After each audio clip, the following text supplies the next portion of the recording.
Hello everyone, I'm Arthur Spector. I'm here with my colleagues Emily Barlow, Janisha Coe, and Stephen McKenna, and we are Clear Solutions.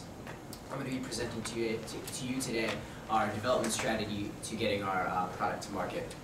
What we're going to do for you today is divide up our timeline of our development plan into 4 main goals that we'd like to achieve. So each slide, the slides are not in chronological order, but each slide individually is in chronological order. So let's start off with concept testing and prototyping.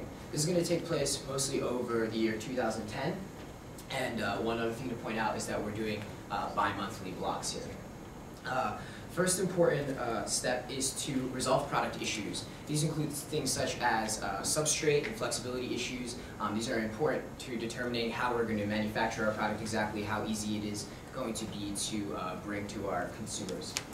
Next is to secure licensing. This is a very crucial step because we have a proprietary technology, but without the licensing of the technology, we won't be able to protect ourselves from incumbents and new entrants and have additional leverage over buyers. Next, we're going to have the design of our production process. We have this manufacturing process. This is the novel technology, is the manufacturing process itself. But we need to create a full production process from start to end with machinery, make sure it is done as efficiently as possible, as streamlined as possible, because we need to keep our costs down to make sure we can command a good price. Next, we will secure seed financing at the same time, and this will be used to develop our prototype, which will be extremely important in attracting initial buyers and securing further rounds of financing. Next, I'm going to talk about our production facility. Oh, I'm sorry, excuse me. And we hit milestones here at ironing out our product, securing our first round of financing, and developing our prototype. Next, we have the development of our production facility, which takes place towards the end of 2010 into all of 2011. Here's where we need to secure our second round of financing, which will be used primarily towards constructing our plant. Then we'll use those finances to secure land, build our plant, purchase equipment, and install and set up our plant. And we hope to have it ready to go by the end of 2011 or the beginning of 2012. Next, here we hit the milestone when we've completed our production facility. Next is market testing. Here we may need a here we scout suppliers because this is an important part of our cost structure, and to test the market we're going to have a good price point. At the same time, we'll be hiring additional management, and this is mainly going to be a VP of sales, which will be extremely important in attracting our initial buyers as well, and to future buyers past that. Here is where we, with our new VP of sales, begin our conversations with our initial buyers, further we get our delivery contract, which is also an important part of our cost structure, which will then further determine our price. And finally, towards the end of this year, into 2012, we'll be hiring our sales team, which will assist our VP of sales in securing our initial buyers. Here we hit our milestone when we've ready to test the market.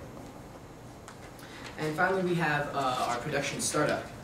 Here's where we may need a third round of financing. This will be extremely dependent on how efficiently we use our second round of financing, specifically how efficiently we complete our plant.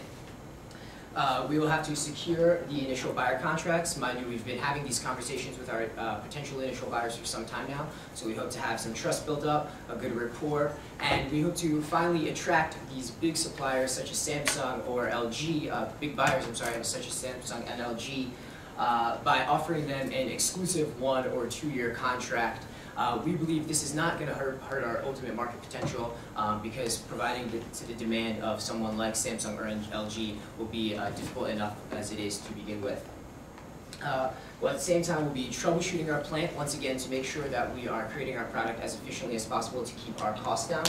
And finally, at the end, in the summer of 2012, we hope to be ready for full-scale production and initial product launch in time for the back-to-school season, when demand will be higher and we'll be able to have a little extra leverage over incumbents and buyers.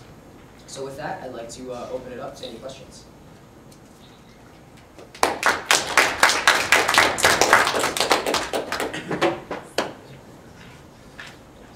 How are you producing your prototype? How are we producing our You prototype? don't have your plant set up yet, so how are you making the prototype? Well, to create an actual prototype, I mean, we don't necessarily need to make 10,000 of them. You know, I think for soliciting suppliers, we maybe need, 100. And you don't really need a production, this is something you could relatively easily make in a lab, so. Okay, so you just have a lab. Yeah, Okay. it's just an extremely scalable production process. Any other questions? Do you anticipate that your production process would be like sort of human workers in the semi-line setting, or versus like for robotic technologies for agile things? Your product changes in the future? Do you expect changes in your mind? I mean, I guess we haven't given it too much up, but I mean, thinking about the production process, how it would work, I would imagine it would be definitely overseen by people, but I think it's simple enough that for the most part it can be handled by robotic machinery. Who's building the prototypes? Is it going to be you guys, or are you guys going to be hiring engineers in a research and development department? Once again, the process is pretty simple, so I think initially we would do as minimal hiring for that as we could. I guess if we needed the manpower, which would be likely, we might have to hire a couple engineers, but it is a pretty simple process. Any other questions? Okay, Arthur, your timing was good. And your speaking is very good. You don't have I think getting more comfortable with the material and knowing how it's going to work. Yeah, I was a little rusty on this. In terms of your formula, I'm not quite sure what that collage of shapes and colors and things is at the bottom. It was along the side in the beginning. Yeah. And I don't know if that helps or if that's kind of a distraction. It's kind of cool, but I don't know if it... It's like a compilation of different computer images is Yeah. what it actually is, but we just thought it made a fun border. Yeah. If it's distracting, I mean, Just greens, yeah. we thought we'd try it out. The CS might work by itself. I mean, that's a fair amount of space on the slide, and it's not really clear. I know you know what it is, but I don't think anybody else knows what it is. Okay, yeah. It's well thought out in terms of the events. I'm not sure that the timing, 2 months to secure your initial financing, but it might be a little bit on the quick side. So I think what I would do is do a little bit more of your primary research as it develops, and then revisit your durations. In terms of presenting the timeline, it might be helpful if in the beginning you give us an overview of what the whole thing looks like, and then begin working on the pieces. Yeah. And because of the fact you have some marketing activities, and on one slide you have some marketing activities, and then the prototype, for example, shows up, then some hiring some people, and then some more marketing. If we kind of had a flow of all the marketing events and how they're working together, rather than breaking it up with all these different functions going on, that might be a little bit easier for us to follow. Okay. Yeah, and other than that, I think you caught yourself being sorry a few too many times. So. Okay, so that's good though. Okay, it's a good start to the time.